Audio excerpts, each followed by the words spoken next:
plant queens, welcome back to my channel. I'm Sab if we've never met before, and today I am recording one of my favorite types of videos, which is the monthly plant haul. So I'll be showing you all of the plants I got this month. There's not a lot compared to the other months, but a lot of them are really exciting. Tie up my hair. So I got two succulents this month, and I'm just going to show you the first one. So I'm not even gonna try to say the scientific name of this one. Actually, let me read it for you. It's a Myrtillocactus geometrizans Fukurokoryuzin boku, or the booby cactus, as it's more fondly known. So obviously you will see why it's called the booby cactus. And I got this for a steal because it's a little bit damaged. And so I asked for a discount when I got it at the garden center. That's a really good way to get your plants for a cheaper price. If you see that it's a little bit damaged, but you know, damage you can live with, then you can definitely get a discount for it. So I'm just keeping this in pond at the moment so you can see the nice roots. But because it is a succulent, I am not using a reservoir for it. I'm just watering it when I see that it's wrinkly. So far I've only watered it once when I transferred it, and it seems to be doing fine. So this other succulent that I got is actually in a little arrangement, so you will see the entire arrangement. There you go. These may be familiar to you from previous videos, but the one that I got is this one. This is called KALANCHOE TOMENTOSA, also known as the panda plant, and it's really soft and super cute. I got this for 100 pesos, which is about $2 US. So I got it at a really good price. And yeah, it's really adorable. I think this entire planter just works so well together. They're all in pond and they're all receiving full sun, and they seem to be really happy that way. Now we move on to the philodendrons that I got this month. I got two philodendrons. The first one is this philodendron BRANDTIANUM wild form. Now this is definitely not a very well-known philodendron, but it's one I've had my eye on and was on my wish list for quite a while. And I got this as this single leaf, and this leaf was unfurling when it came to me, so it did come out a little bit damaged. But that's okay because there's a new leaf right there that looks absolutely perfect. Sorry, my hands are shaking so much. But yes, this is a BRANDTIANUM wild form, and I am planning on transferring it to pond so I can put it up on moss pole. The other philodendron I got is this philodendron GLORIOSUM dark form. And look at how beautiful this new leaf is. This new leaf unfurled in my care. So I've only had it for a month and it already shot this out. It came with these original leaves that are looking a bit battered. But this one is just absolutely perfect. Look at those striking veins. And it's already putting out. I'm trying to tip it over without getting water all over my laptop, but right there is a new growth point. And the way you can tell that it's a GLORIOSUM dark form is that the lining or the veining on the leaves will often reach almost to the very edge compared to the normal GLORIOSUM, where it's mostly concentrated around the center, and obviously the leaves are a little darker. I wish I had a regular GLORIOSUM to show you the difference, but right next to each other you will see that the leaves on this one are darker. And another one that the seller did tell me is that the dark form GLORIOSUM is that a pest? No, it's an ant. Okay, the dark form GLORIOSUM has, was it round or angular petioles? I think it's that the dark form has round petioles and that the regular one has angular petioles. Kind of how you tell the Anthurium crystallinum and magnificum apart. But yeah, all that said, I think she's just gorgeous and really fast growing in my experience. Hello, this is me editing, and I forgot to mention I got this very beautiful philodendron lime fiddle. I know I already have one, but I think I got a spent node, so my friend was kind enough to send me this in a trade, and it's currently rooting in water. This is what it looks like. And she also sent me, out of the kindness of her heart, this Hoya Sunrise, which I am rooting in Lekka. That's it. Back to the rest of the video. The other plants I want to show you are kind of out of the usual or out of the ordinary for me, because I'll just show you why I got them in their space so you understand. So I recently set up this work from home space and I wanted to add some greenery. That's why I got this Sansevieria, or now Dracena, whale fin. Super tiny, much smaller than I thought it would be, but nevertheless it's really cute. And I also got this Dracena Boncel or Boncel, I think it's Boncel. And you can see that it has a little baby. These just arrived today actually, and I think they look so cute where they are on this new desk. And finally I got this ZENZI ZZ, which is like a more compact version of the regular ZZ.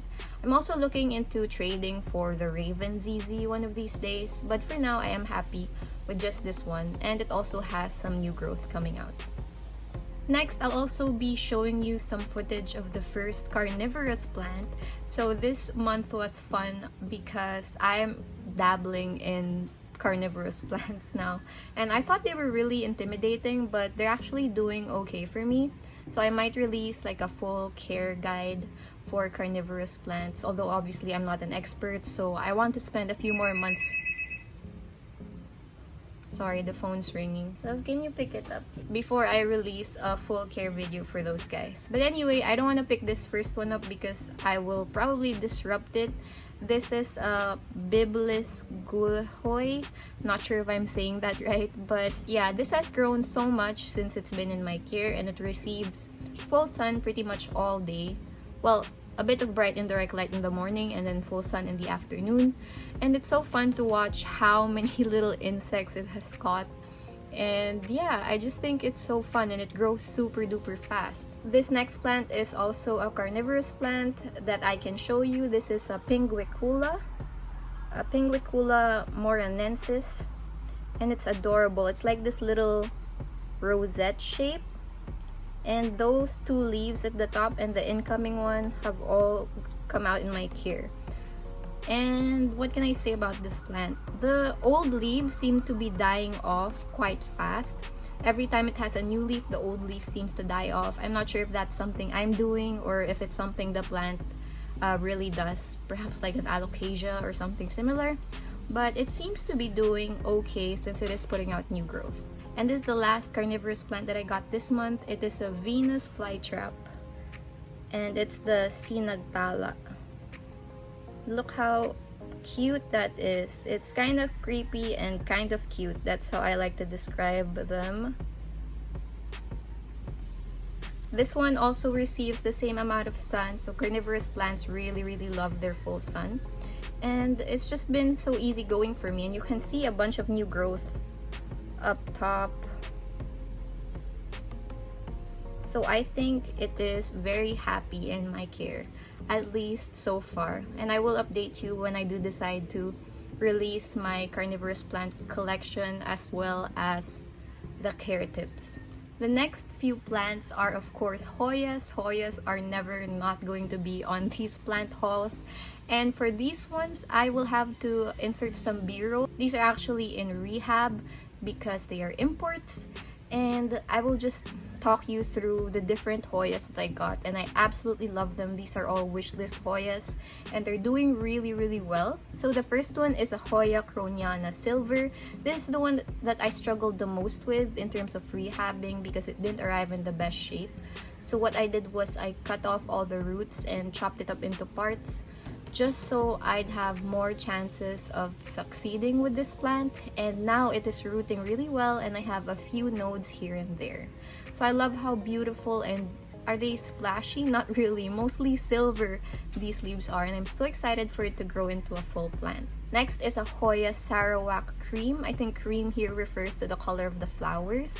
And this is just a big juicy leafed Hoya, which I definitely love. And similar to the Croniana Silver, I chopped this up into nodes just for a better chance of success, and so far it is rooting really well. In this prop box, by the way, it is pon and just a small layer of water at the bottom to keep it moist under a Sansi grow light, and this is working really well for me. Finally, for the imports, the last one is the Hoya VILLOSA, also wishlist plant for me, and it's really gorgeous. And I didn't expect the leaves to be so fuzzy, but I am glad that they are, because that's just an additional perk aside from it being really veiny and really thick. I love this Hoya, possibly my favorite from this month's haul. In here, not part of the imports, but Hoyas I also got this month. I'll show you the one that's in here, which is the Hoya Bella. So this is actually really hard to find in this country. I know in the US and the UK it's fairly accessible and it's a common Hoya, but here it hasn't really shown itself on the marketplace or in garden centers, so I'm really lucky to have gotten this from a collector, and I've just chopped it up into nodes and I'm rooting them here. I plan on transferring them to pon after this. The last one that I got from that same seller is this Hoya Chinghungensis. Sorry, I'm not sure how to say that. And you can see the cute little leaves that this Hoya is known for. How adorable is that? So this was one long strand, and I just chopped it up again for the same reason, for more success. Hopefully they all root up, but if not, then maybe some of them will root up. I was wondering what those marks were on it. I thought it might be sun damage or stress, but I found like a spider mite on it, so I probably have to treat this. Right now I am keeping this in a Ziploc bag so that it roots up faster, and it's just in pon, which is my favorite rooting medium now, to be honest. I will have a whole video coming up about pon compared to Leica when it comes to growing plants and rooting them and everything. So that's it for the Hoyas this month. And the last plant I actually want to show you is this Pilea peperomioides that I got from a trade. So I had one of these before, but I killed it. So I'm very lucky to have gotten this for free, essentially, from a trade. And so far, it's doing pretty well, I would say. Although I am quite worried about these dark marks that have started appearing on the new growth. And when I looked it up, I just found that it says it's a watering issue. I'm still trying to get used to watering things in pon, because for pon I don't use a reservoir, and this is one of those plants where I will just water it when the leaves tell me that they need water, and I'm pretty sure that's why this is happening. I'm probably either underwatering it or overwatering it, or it might just be transition stress. But all that aside, it is a very beautiful plant, and I really hope this time I will get it to thrive.